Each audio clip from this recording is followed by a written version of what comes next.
عبد الله اللهم صل على سيدنا محمد وعلى آله وأصحابه وأزواجه وذريته أجمعين رب اشرح لي صدري ويسر لي أمري واحلل عقدة من لساني يفقهوا قولي اللهم اهد قلبي وسدد لساني بحزن تسركم اللهم يا نور نوينا ما سعد.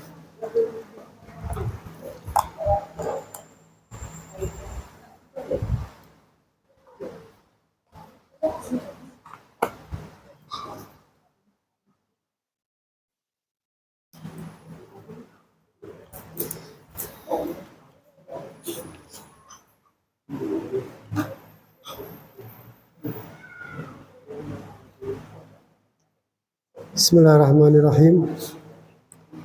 Qala musannif radhiyallahu anhu. Qala musannif radhiyallahu anhu. Bismillahirrahmanirrahim. Wala haula wala quwata illa billahil aliyyil azim. Subhanaka la ilma lana illa ma 'allamtana innaka antal alimul hakim. Jadi penyusun kitab ini pertama yaitu menulis dalam kitabnya Bismillahirrahmanirrahim. Suaranya jelas, kurang ini, kurang di atas. Ini selesai, kejauhan. Ini yang di bawah. Ini tidak. Ya.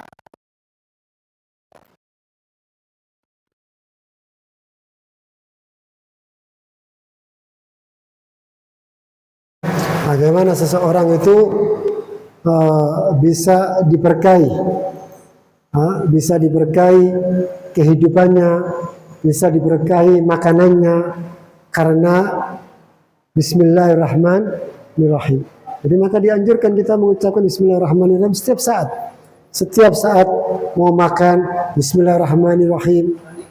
Ya, jadi supaya apa? Supaya yang dimakan tadi ada keberkahannya, karena makanan ini yaitu untuk supaya kita punya tenaga. Maka kalau kita sebelum makan baca bismillah, maka tenaganya tadi insya Allah akan apa? Akan melakukan satu ketaatan dia kepada Allah Subhanahu wa taala. Kenapa? Karena awalnya dia mengucapkan Bismillahirrahmanirrahim. Ini sangat penting. Bahkan kalau di surah Fatihah, maka wajib untuk mengucapkan Bismillahirrahmanirrahim. Karena Bismillahirrahmanirrahim termasuk daripada rukun, termasuk daripada surah Fatihah. Termasuk dari surah Fatihah. Maka ulama, tapi ada ulama yang berbeda pendapat. Tapi kalau mazhab Syafi'i jelas Bismillahirrahmanirrahim termasuk daripada surah Al-Fatihah. Lalu wala haula wala quwata illa billahil aliyyil azim.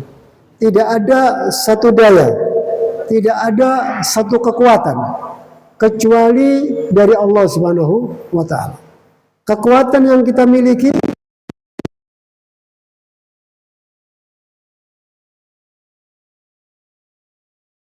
jalankan satu ketaatan kecuali ada kekuatan dari Allah. Tidak ada kita bisa meninggalkan suatu kemaksiatan kecuali ada kekuatan dari Allah. Bukan di sini manusia itu pasrah. Ya sudah, saya nggak sholat, saya tidak bisa meninggalkan maksiat. Bukan seperti itu maknanya. Maknanya apa? Manusia wajib ikhtiar. Manusia wajib untuk usaha agar betul-betul kita untuk mencari ridhonya Allah perlu kita niat yang kuat. Contoh kita mau hadir majelis taklim perlu tenaga. Kita mau hadir salat jamaah perlu tenaga. Tenaga itu dari Allah. Tapi keinginan itu dari manusia ya. Punya keinginan. Kalau sudah keinginannya kuat, maka Allah akan berikan kekuatan buat dia. Allah akan berikan daripada kekuatan kepada orang tersebut. Jadi kekuatan dan kita bisa menjalankan ketaatan, bisa meninggalkan kemaksiatan karena Allah yang dibarengi dengan ikhtiar yang kuat. Jadi ikhtiar ini maksimal, wajib berusaha. Manusia wajib berusaha untuk meninggalkan maksiat, wajib berusaha untuk apa? Untuk menjalankan kewajiban sholat, wajib. Maka dari situ manusia harus sadari Ini la haula wala quwata illa billah ini satu keyakinan yang kuat. Maka manusia itu jangan bangga dengan ibadahnya dia. Jangan merasa saya bisa sholat berjamaah, bangga dengan amal solehnya dia.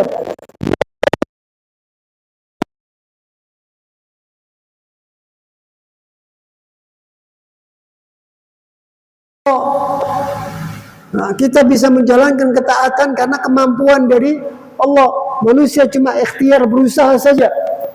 Kalau manusia sudah berusaha, punya keinginan dalam ketaatan, kita misal ingin hadir majelis taklim, Allah akan memberikan kepada orang tersebut kekuatan dia.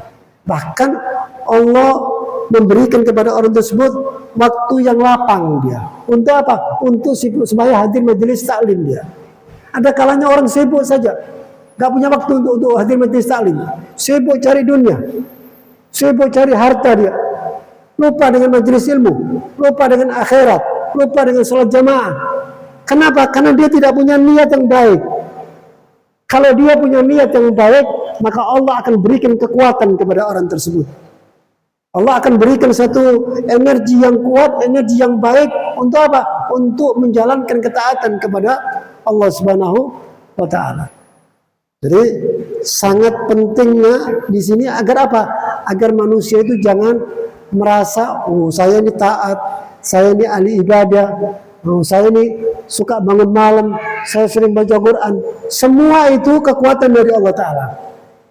Orang alim, saya bisa ngajar, saya punya ilmu, saya bisa menyampaikan keilmuan tersebut sampai orang semua mendengarkan daripada ilmu tersebut, sampai mereka mendapatkan manfaat. Itu semua dari mana?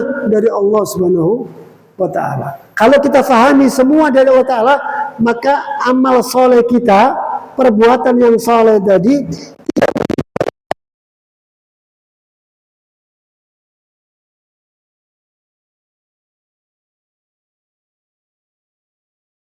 sebelum dilaknat, maka makhluk yang paling taat kepada Allah iblis. Luar biasa.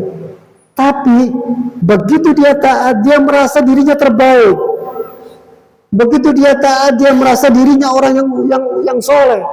Manusia makhluk yang soleh. Maka begitu dia diperintahkan oleh Allah Ta'ala untuk sujud kepada Nabi Allah Adam. Sujud di sini apa? Maknanya ta'zim, bukan penyembahan, tapi maknanya pengagungan dengan ciptaannya Allah Subhanahu wa Ta'ala. Bahkan sampai dia mengatakan ana khairu minhu, aku lebih utama dari Adam. Ini apa? Kenapa? Karena dia merasa ibadah itu menunjukkan dari kekuatan dari dia, kebaikan dari dia, niat dari dia. Padahal kita bisa taat, bisa ibadah karena apa? Karena sehat. Siapa yang ngasih sehat? Allah. Kalau seandainya kita sakit, kita kan tidak bisa hadir di sini. Jadi kesehatan, kekuatan itu miliknya Allah. Tapi begitu kita punya keinginan yang kuat, ingin hadir sholat jamaah, maka Allah akan memberikan satu kekuatan kepada kita. Dan ini termasuk la haula wala quwwata illa billah, termasuk kunuz min kanazil jannah. Ini termasuk daripada kanzul min kanazil jannah, min kunuzil jannah. Maka ini termasuk bendahara surga. Orang dianjurkan untuk zikir la haula wala quwwata illa billahil azim sering. Sampai difahami, tidak ada daya, tidak ada upaya kita ini, nggak punya kekuatan kita kecuali miliknya Allah. Jadi orang kalau zikir itu dibarengi dengan hadirnya hati,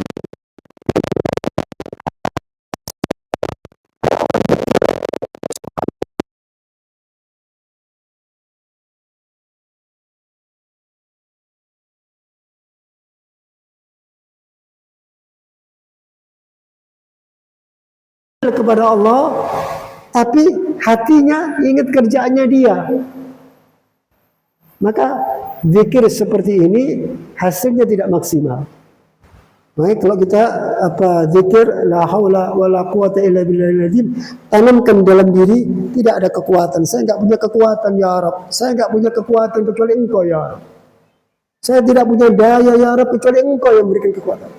Ya Allah, saya tidak bisa taat ya Allah kecuali Engkau memberikan petunjuk kepada Engkau. Selalu merendahkan. Orang seperti ini, dia tidak akan bangga dengan amal solehnya dia nanti. Karena banyak ya orang itu tambah taat, tambah sombong. Ada nggak? Ada. Tambah taat, tambah merasa dirinya suci. Tambah taat, tambah merasa dirinya orang soleh. Tambah taat, dia merasa dirinya orang yang paling takwa. Ini apa? Ini penyakit ini. Nah, ini penyakit. Seharusnya apa? Seharusnya tambah taat, tambah tawadhu dia. Tambah taat, tambah dia merendahkan dirinya dia. Bertambah itu daripada hasil orang ibadah. Nah, jadi kalau ada orang yang tak bertambah taat, bertambah sombong, maka seperti sifatnya iblis. Iblis dulu sebelum dilaknat oleh Allah, tambah taat, tambah merasa dirinya bagus, tambah menunjukkan bahwa dia itu makhluk yang istimewa. Maka sampai tidak mau disuruh sujud kepada Nabi Adam alaihissalam. Kenapa?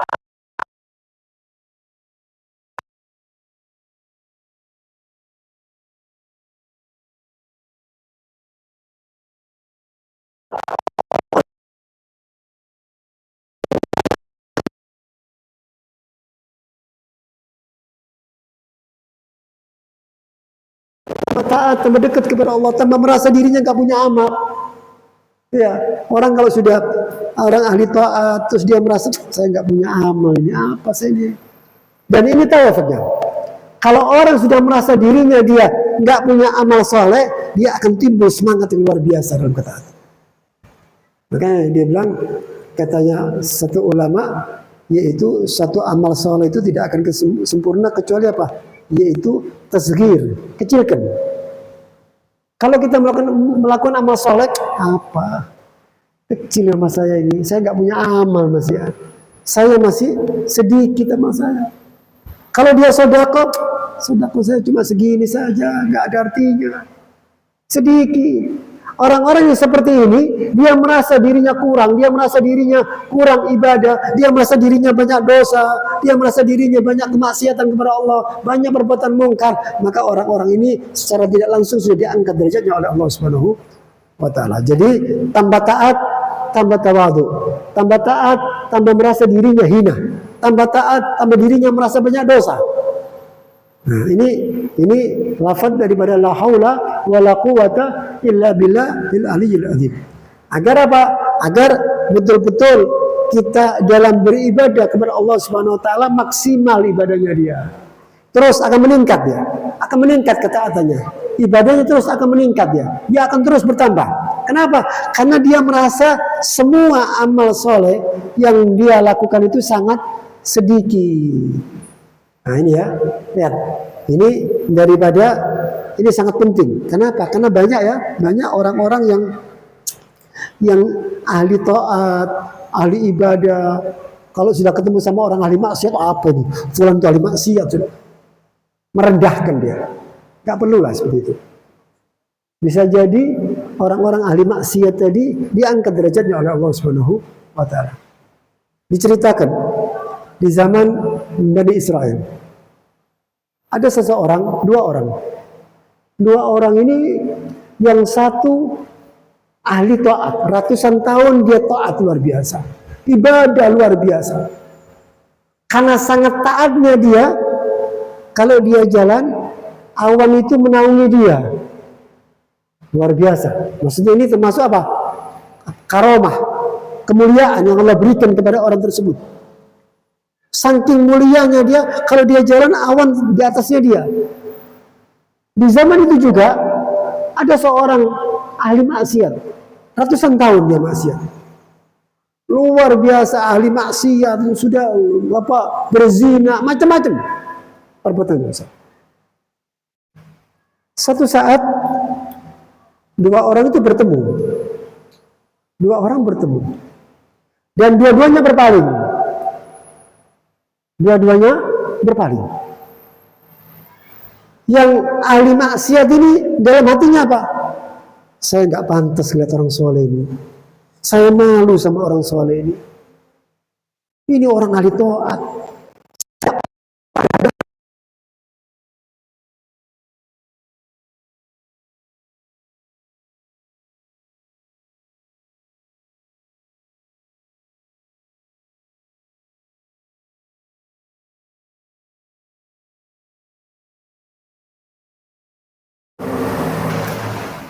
Itu dalam benaknya, dalam pikiran daripada orang ahli maksiat tadi. Tapi orang soleh tadi berpalingnya beda. Orang soleh tadi bilang apa? Dalam pikirannya, apa ini? Ini orang hina ini. Nggak pantas saya berhadapan dengan orang ini.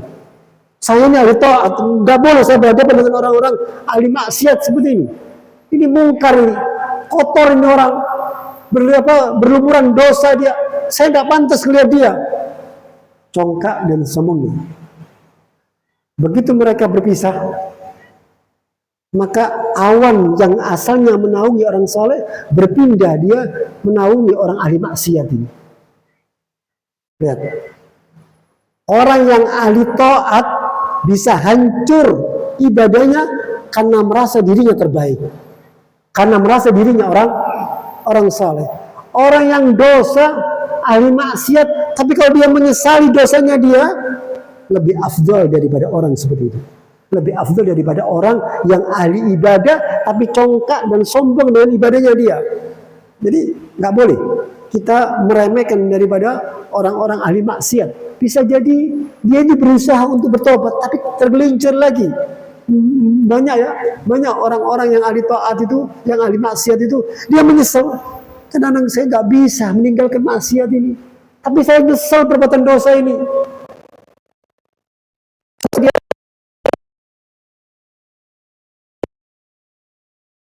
Tobat kepada Allah Subhanahu wa taala. Orang-orang seperti itu dia akan kembali kepada Allah Subhanahu wa taala. Kenapa? Karena dia sadar bahwa dia berbuat dosa, berbuat maksiat.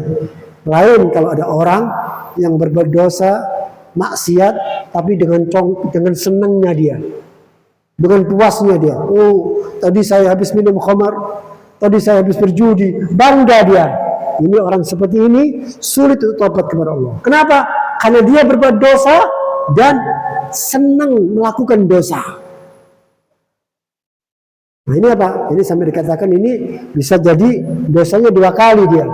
Dosa karena kemaksiatan, dosa karena merasa kesenangan, nikmat, menikmati daripada perbuatan dosa tersebut. Maka dari situ perlu kita pahami bahwa ibadah